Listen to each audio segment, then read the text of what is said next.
Kita berdoa. Bapa di surga, sungguh kami bersyukur malam hari ini kami dapat hadir kembali di hadapan Tuhan dalam ibadah persekutuan Pentakosta malam yang kedua. Kami bersyukur Tuhan atas penjalan Tuhan di tengah-tengah pandemi yang sedang melanda negeri kami. Tuhan senantiasa memberikan kekuatan agar kami tetap setia menjadi anak-anak Tuhan, agar kami tetap setia beribadah kepada Tuhan. Terima kasih Bapa. Sebentar kami akan memulai ibadah kami. Kiranya Tuhan senantiasa menolong kami, agar kami juga dapat sungguh-sungguh beribadah, dan kami juga dapat sungguh-sungguh merenungkan firman Tuhan. Firman yang menjadikan kekuatan dan petunjuk dalam kehidupan kami. Terima kasih Bapa. Hanya di dalam nama Tuhan Yesus, Juru Selamat kami yang hidup, kami berdoa dan bersyukur. Amin.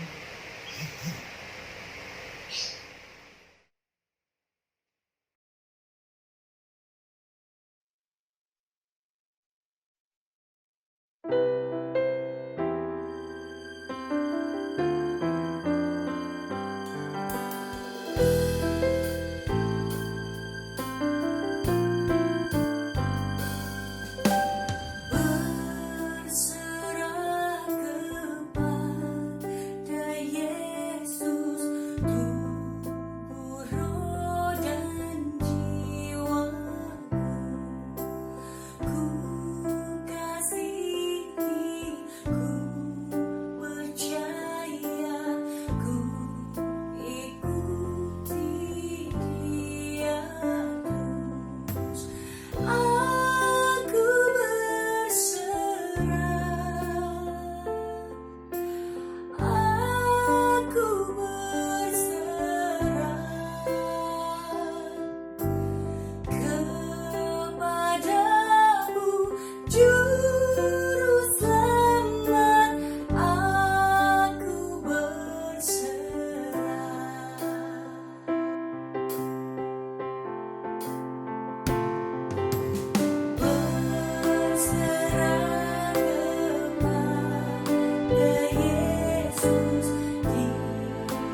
Selamat malam Bapak Ibu, kita berjumpa kembali dalam persekutuan doa Prapentakosta di malam yang kedua.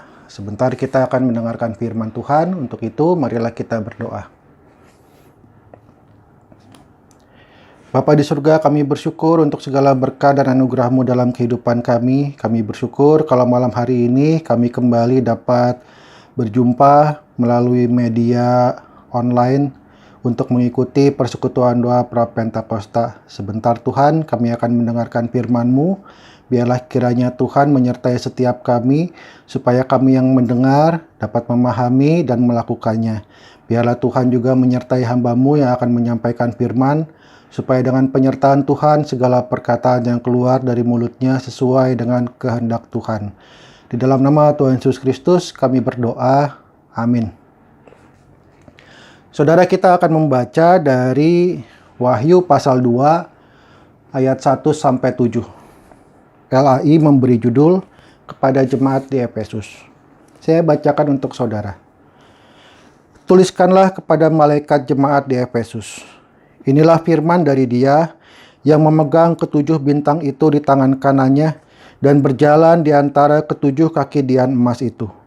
Aku tahu segala pekerjaanmu, baik jerih payahmu maupun ketekunanmu. Aku tahu bahwa engkau tidak dapat sabar terhadap orang-orang jahat, bahwa engkau telah mencobai mereka yang menyebut dirinya rasul, tetapi yang sebenarnya tidak demikian, bahwa engkau telah mendapati mereka pendusta. Dan engkau tetap sabar dan menderita oleh karena namaku, dan engkau tidak mengenal lelah. Namun demikian aku mencela engkau, karena engkau telah meninggalkan kasih-Mu yang semula. Sebab itu, ingatlah betapa dalamnya engkau telah jatuh.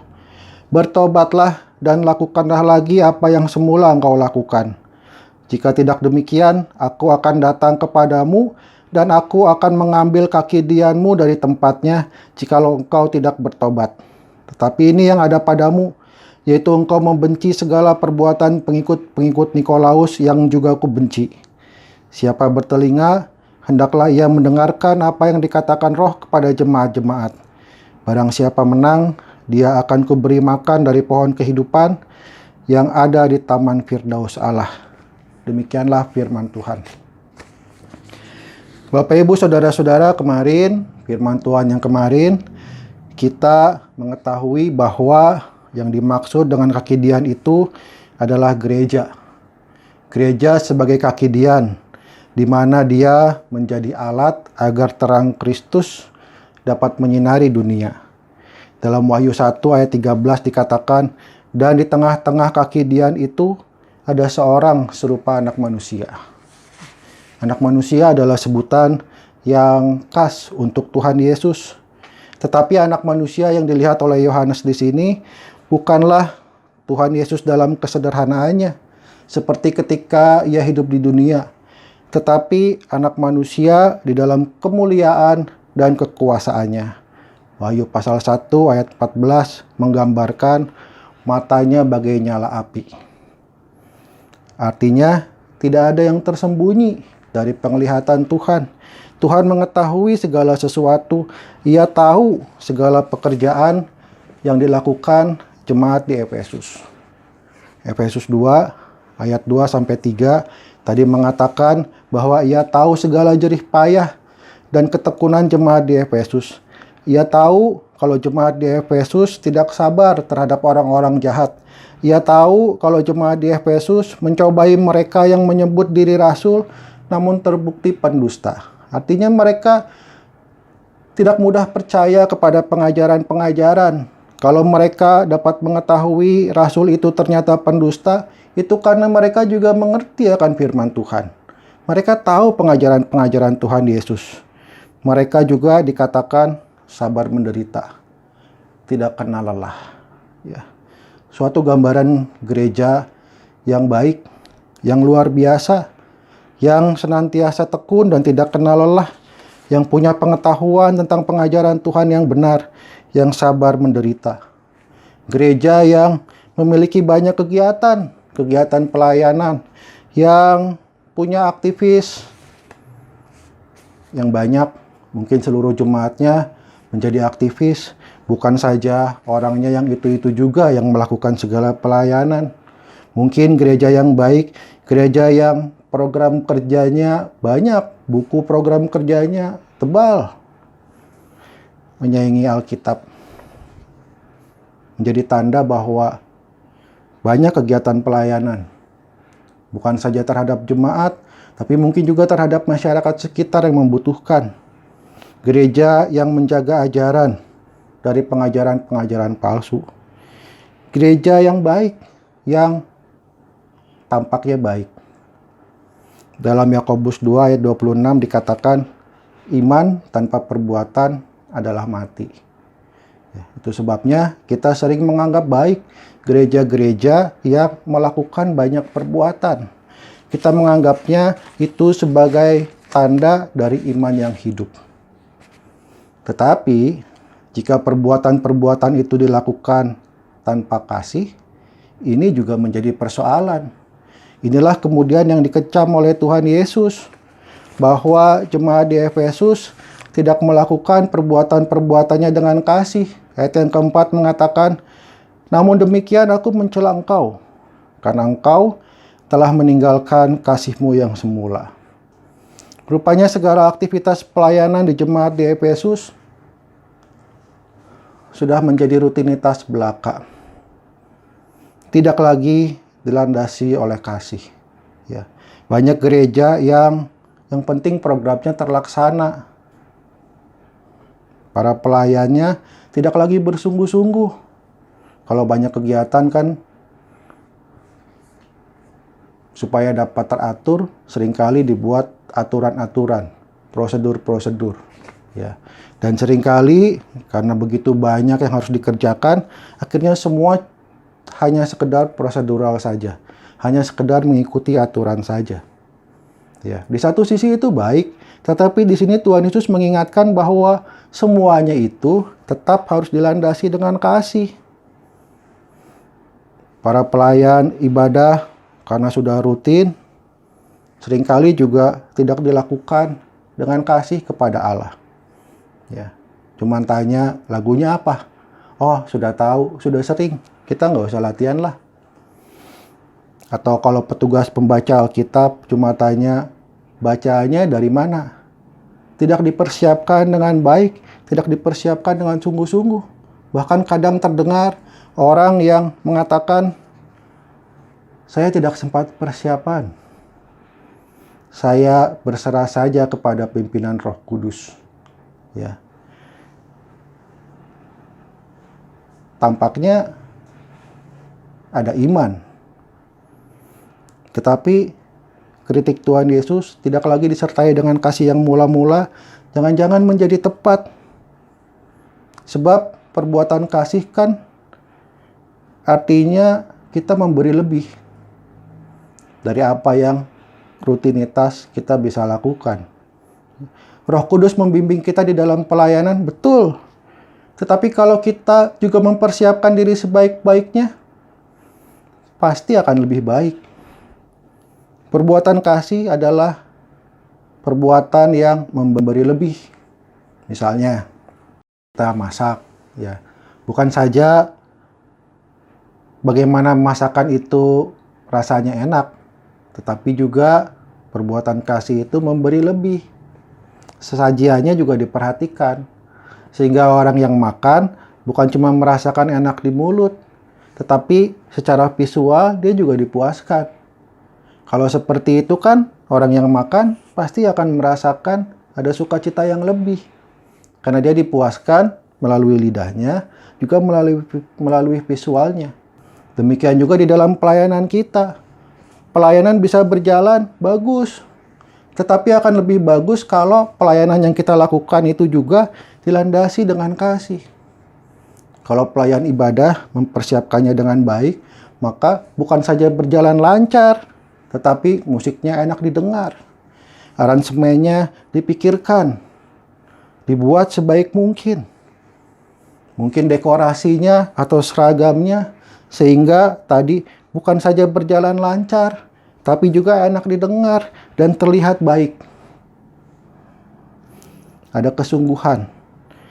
ada usaha yang lebih di dalam melakukannya. Itu adalah kegiatan-kegiatan yang dilandasi dengan kasih.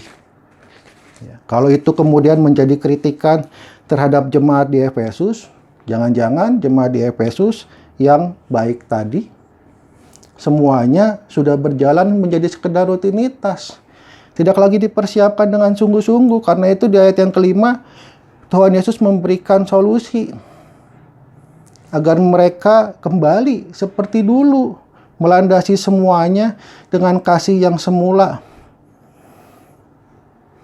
Solusinya apa? Ayat yang kelima. Sebab itu ingatlah betapa dalamnya engkau telah jatuh. Bertobatlah dan lakukanlah lagi apa yang semula engkau lakukan. Ada tiga langkah yang Tuhan Yesus ajarkan untuk dilakukan. Ingatlah.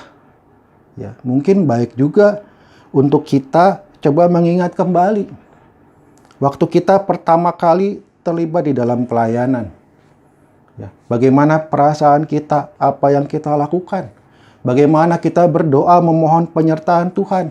Bagaimana kita mempersiapkan diri kita sungguh-sungguh? Lalu bandingkan dengan pelayanan kita sekarang. Jangan-jangan kita sudah berubah. Jangan-jangan kita masih melayani, tapi kita sudah kehilangan kasih kepada Tuhan yang mula-mula. Kita tidak melakukannya seperti dulu, berusaha memberikan yang terbaik. Coba kita ingat pada waktu kita pertama kali diselamatkan, pada waktu kita dibaptis. Saya ingat teman-teman saya waktu SD dulu, ketika mereka dibaptis, mereka berusaha menjaga kehidupan mereka sebaik-baiknya. Mereka berusaha menjaga perkataan. Kalau mereka bicara kasar, mereka segera menyesal, segera memohon ampun. Bahkan mereka juga saling menjaga dengan teman-teman yang lain. Mengingatkan kalau ada yang marah, kita baru baptis. Jangan lupa. Cobalah diingat-ingat. Mungkin kita juga punya pengalaman yang sama. Ketika kita baru dibaptis, kita tekun, rajin berdoa. Kita rajin membaca Alkitab, mempelajarinya. Kita sungguh-sungguh dalam setiap pelayanan kita. Lalu kita bandingkan dengan apa yang terjadi sekarang. Apakah kita masih tekun berdoa? Masih rajin membaca Alkitab seperti dulu? Masih sungguh-sungguh dalam pelayanan? Kalau masih, puji Tuhan. Tapi kalau kita sudah berubah seperti jemaat di Efesus, maka dengan mengingat kembali, kita menyadari betapa dalamnya kita telah jatuh. Karena itu yang kedua dikatakan, bertobatlah. Ketika kita sudah tidak lagi sama seperti dulu. Waktu kita pertama melayani, waktu kita pertama kali diselamatkan. Bertobatlah dan lakukanlah lagi apa yang semula engkau lakukan. Lakukanlah lagi apa yang dulu ketika kita baru dibaptis. Ya. Sukacita kita ketika kita membaca Alkitab. Penuh keingintahuan, ingin belajar, ingin tahu apa yang Tuhan sampaikan. Dan dengan tekun berusaha melakukannya. Ingatlah kembali dulu bagaimana kita tekun berdoa. Bagaimana kita sungguh-sungguh dalam pelayanan. Lakukanlah lagi apa yang semula engkau lakukan. Saya percaya masih banyak orang-orang Kristen, pelayan-pelayan di gereja yang masih melakukan. Tapi surat kepada jemaat di Efesus ini dapat kita jadikan sebagai cermin untuk memeriksa kembali. Jangan-jangan dari luar kita tampak baik, tapi sesungguhnya kita sama seperti jemaat di Efesus. Ya, untuk itu pada kesempatan ini kita diajak untuk mengingat kalau kita kualitas spiritualitas kita sudah menurun, sudah jauh menurun, kita bertobat dan berusaha kembali melakukan apa yang semula kita lakukan. Surat ini ditutup dengan perkataan, siapa bertelinga, hendaklah ia mendengarkan apa yang dikatakan Roh kepada jemaat-jemaat. Barang siapa menang, ia akan diberi makan dari pohon kehidupan untuk mendapat kehidupan yang kekal. Tuhan menolong kita. Amin.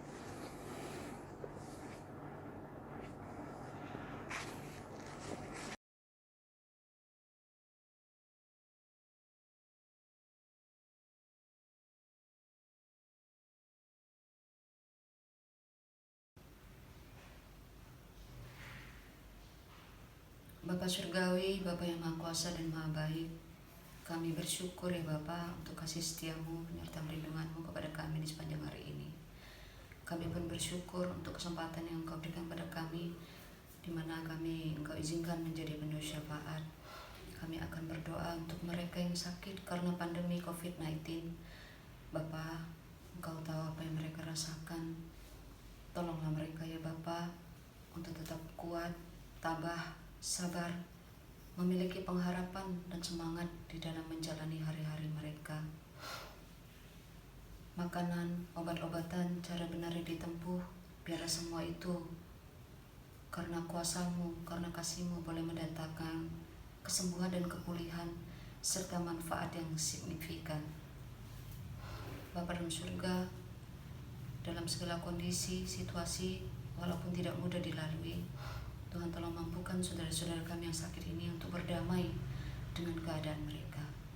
Kami pun berdoa untuk yang menjaga merawat, apakah itu tim medis, apakah itu keluarga, dan yang lainnya. Tuhan, berikan mereka kesehatan, berikan mereka kesabaran, kekuatan yang ekstra, serta kemampuan menjalankan tugas tanggung jawab mereka dengan baik dan benar. Terima kasih Bapa Surgawi, Engkau pasti mengabulkan doa kami dan mendengarkan doa kami. Kami serahkan doa kami ini hanya di dalam nama Tuhan Yesus.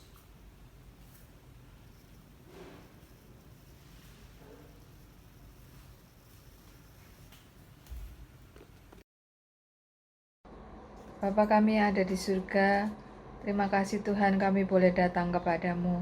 Pada malam hari ini kami akan menaikkan doa-doa syafaat kami. Kami mau berdoa untuk bangsa Indonesia Tuhan, supaya menjadi bangsa yang kuat. Dan Tuhan mau memberkati pemerintah dan pemimpin kami, serta seluruh aparat pemerintah kami. Anugerahkanlah mereka hikmat dan kebijaksanaan yang dari Tuhan, agar mereka dapat membangun negara kami. Dan bimbinglah mereka menerapkan aturan-aturan yang baik demi kemakmuran dan kesejahteraan rakyat Indonesia, serta untuk kemuliaan nama-Mu ya Allah. Berkatilah bangsa Indonesia ini untuk dapat memuliakan Tuhan. Apabila rakyat Indonesia ini memohon berdoa kepadamu, kiranya Tuhan mau mendengarkannya. Engkaulah pelindung bangsa kami, persatukanlah rakyat kami, hindarkan kami dari perpecahan, satukanlah bangsa ini ya Tuhan. Hanya di dalam nama Tuhan Yesus kami berdoa dan memohon. Amin. Bapa yang ada dalam surga, yang kami sembah, kami muliakan di dalam Tuhan kami Yesus Kristus. Terima kasih ya Tuhan, jikalau kami boleh lahir di bumi ini, menjadi bagian dari bangsa Indonesia yang kami kasihi. Tuhan, pada saat ini bangsa kami sedang mengalami masalah, yaitu pandemi COVID-19. Tuhan, berikanlah hikmat bijaksana-Mu kepada Pak Jokowi maupun jajarannya, sehingga boleh mengambil keputusan dan solusi yang tepat untuk mengakhiri pandemi ini dari bumi Indonesia. Tuhan, biarlah kami juga yang menjadi bagian dari bangsa ini boleh hidup tertib, boleh mau mengikuti peraturan-peraturan yang ditetapkan oleh pemerintah. Salah satunya adalah stay at home. Biarlah selama kami berdiam di rumah, kami boleh tetap melakukan aktivitas kami. Dan Tuhan juga memberikan kami solusi agar kami tetap boleh memperoleh penghasilan selama kami berdiam di rumah. Bapa, juga berikan kami hati yang murah hati, sehingga kami juga boleh mau berbagi berkat pada orang-orang yang saat ini membutuhkan. sesuai dengan kemampuan kami masing-masing. Bapa, biarlah selama kami berdiam di rumah, kami boleh tetap mengimani, mata kami boleh tetap tertuju kepada Tuhan, sehingga kami tidak digoyahkan oleh berita apapun juga yang membuat iman kami bimbang dan goyah. Tapi kami boleh percaya bahwa Tuhan cinta bangsa Indonesia. Tuhan akan menolong bangsa ini untuk keluar dari pandemi COVID-19. Tuhan, kami serahkan bangsa Indonesia ke dalam tangan Tuhan. Dalam nama Tuhan Yesus Kristus, kami berdoa dan mengucap syukur.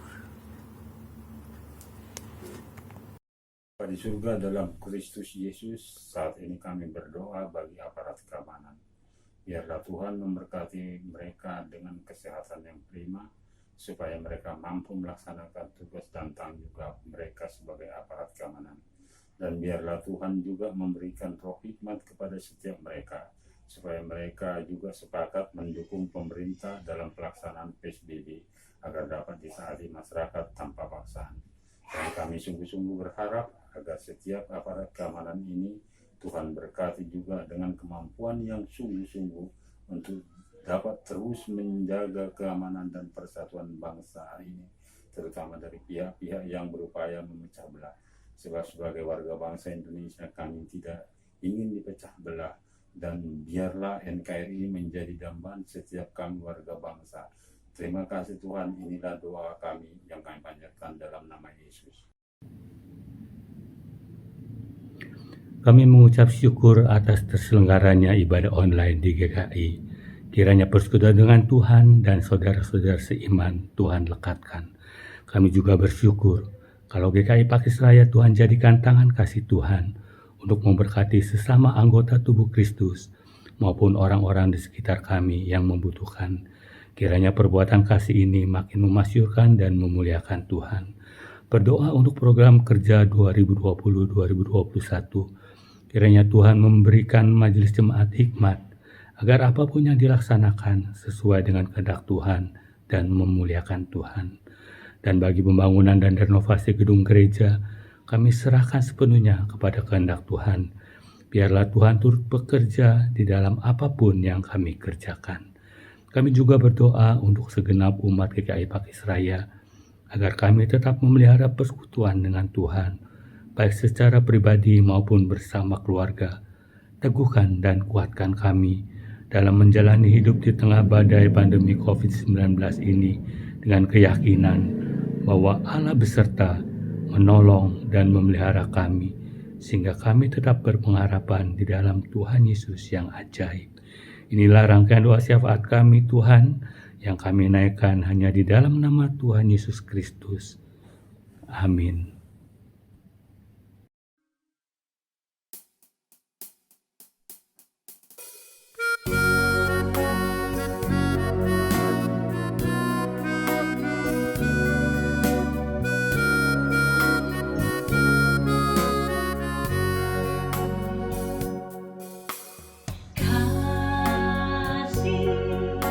Pasti lemah lembut, kasih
Saudara-saudara, kita akan mengakhiri persekutuan kita. Untuk itu mari kita berdoa. Puji syukur dan terima kasih ya Bapa untuk penyertaan-Mu di dalam persekutuan kami. Biarlah kami dimampukan untuk dapat melakukan firman yang kami dengar, memeriksa kembali setiap perbuatan kami, memeriksa kembali setiap pelayanan kami. Apakah kami masih memiliki semangat dan spiritualitas yang sama? Apakah kami masih mendasarinya dengan kasih? Biarlah kiranya Tuhan yang menolong agar firman tadi boleh menjadi berkat di dalam kehidupan kami. Sebentar Tuhan, kami akan mengakhiri persekutuan kami. Biarlah kiranya kasih karunia dari Tuhan Yesus Kristus, kasih Allah, dan persekutuan Roh Kudus menyertai kami dari saat ini sampai selama-lamanya. Amin.